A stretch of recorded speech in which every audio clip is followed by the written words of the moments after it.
Hoy estamos hablando sobre el Día Mundial del Dolor. Nos acompaña el reumatólogo José Gregorio Chacón y para hablar sobre este tema. Un gusto que nos acompañe aquí en Noticias Globosas Hola, Salud. muchas gracias por la invitación. Hablemos sobre el dolor. El dolor que, como hablábamos antes de entrar a la entrevista, pues me decía que eso es muy individual del paciente y según cómo lo siente y lo refiera, según el umbral del dolor, también va a determinar lo que sería. Claro, lo primero que tenemos que hacer es definir el dolor, ¿no? Existen muchas definiciones sobre el dolor. El dolor es una experiencia, fíjate tú, sensorial o emocional. Eso significa que el dolor es perfectamente individual, porque el dolor, a pesar de ser una experiencia sensorial, genera un impacto desde el punto de vista emocional y va a depender del sustrato emocional del individuo cómo puede captar o cómo puede impactar ese síntoma.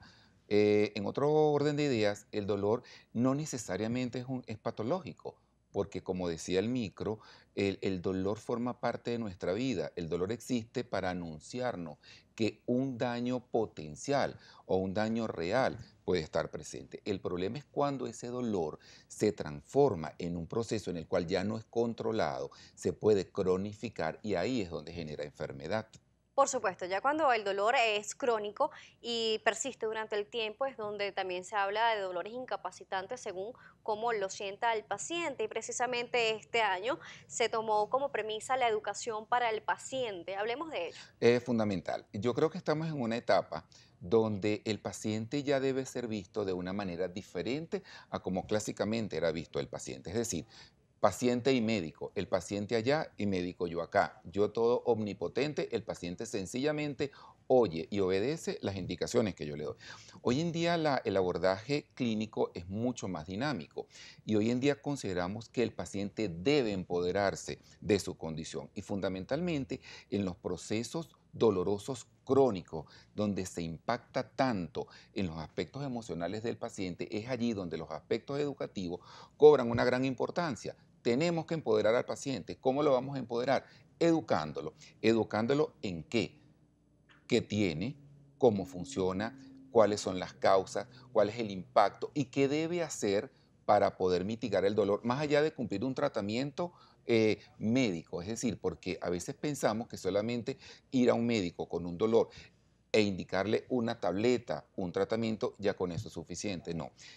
Aquí hay que hacer modificaciones en la conducta del paciente. Inclusive hay pacientes que se automedican y toman analgésicos para el proceso de dolor y sin embargo este dolor no pasa, no cede. Eso forma parte del proceso educativo. ¿Por qué? Porque el paciente no solamente es explicarle lo que tiene, el paciente también hay que explicarle cuáles son las implicaciones y cuáles son las consecuencias de asumir conductas con las cuales él no está completamente capacitado. Entonces tenemos que involucrarlo dentro de su proceso salud-enfermedad, explicarle qué es lo que tiene, por qué está sintiendo algo y ese algo cómo lo va a impactar en un futuro determinado y qué acciones él debe tomar. Por ejemplo, los pacientes con problemas musculoesqueléticos, que es el campo mío particular, los pacientes que sufren de algún tipo de enfermedad articular, este tipo de paciente hay que instruirlos sobre el tipo de actividad física que debe realizar, el tipo de movimiento que debe hacer, el tipo de alimento que debe consumir.